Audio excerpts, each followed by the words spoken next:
If God is all powerful, why doesn't he save everyone? Like, is God just being mean? Is he evil? If he has the power to save everyone because he's God, then why doesn't he do it? That's what we're going to be looking at today. But in order for me to explain this to you, what I want to do is look at solo leveling. Now, what is solo leveling? Solo leveling is a anime that is based on a manga. I think that's what they call them. It's from China and or Korean. Is it Korean? Man, now I gotta check. All right, so Solo Leveling is a Korean manga. It's a little bit different than your regular Japanese manga. A big difference is that a lot of the manga, I think they call them, they're colored versus manga are not. So it's a little bit more like a Western comic book. Although I do feel like mangas are still more creative because it's not just because it's in black and white, but I think that the black and white forces them to be more creative with the way that they tell the story in the manga. Why am I telling you this? Well, because it's a great anime, manga, and I think you should check it out. What is this whole solo leveling thing about? Well, in this world, there's no such thing as progressing. There's no such thing as leveling up, right? I think that we're all familiar with many different RPGs where you can level up, go to level 1, 2, 3, 100, so on and so forth. Well, in this world, there is no such thing, right? Whatever you're born with, that's as strong as you're ever going to be, except for our main character. He has to be different. And so for all intents and purposes, the main character is like the weakest adventurer that we've met in the entire anime, but through a bunch of unfortunate events, or fortunate events if you want to look at it that way, he is now able to level up, which is something that we've never seen before. So he's actually getting progressively stronger, and his entire focus is on saving his mother, who is sick. So our main character is actually trying to keep this whole leveling and how powerful he is a secret, because he doesn't want all the attention. He finds himself in a situation where he has decided to take on this job where he's carrying other people's bags that are going into this dungeon, right? And all he's doing there is trying to gather information so that maybe he can go back later, beat the boss, and then level up. Turns out that this dungeon that they entered, they weren't expecting it to be so powerful, and everybody is getting the crap beat out of them, right?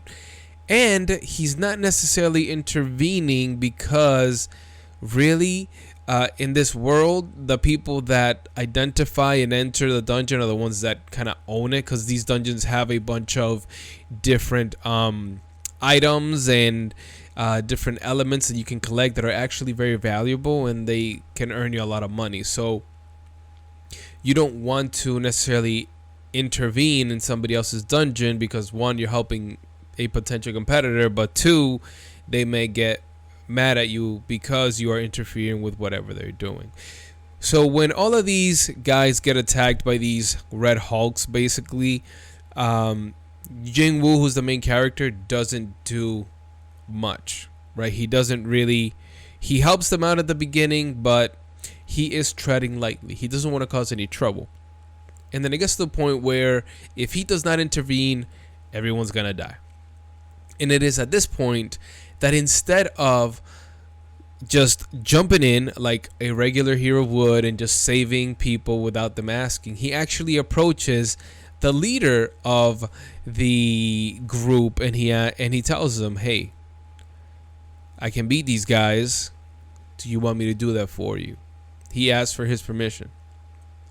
And the leader says, "Yes, please help us." And he does a bunch of superhero stuff, super main character stuff, and he defeats the bad guys, ultimately saving the crew.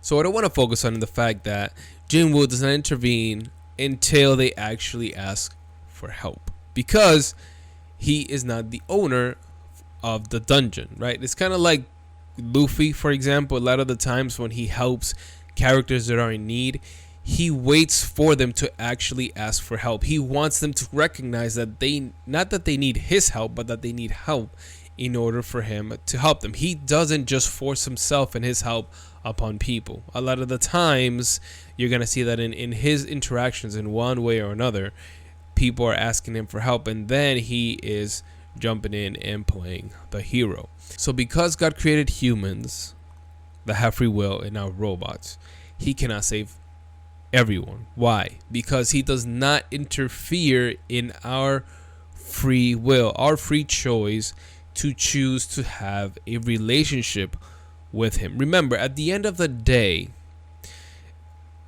look at all the concepts of heaven and hell. Ultimately, it boils down to this: an eternity with God and an eternity apart from God.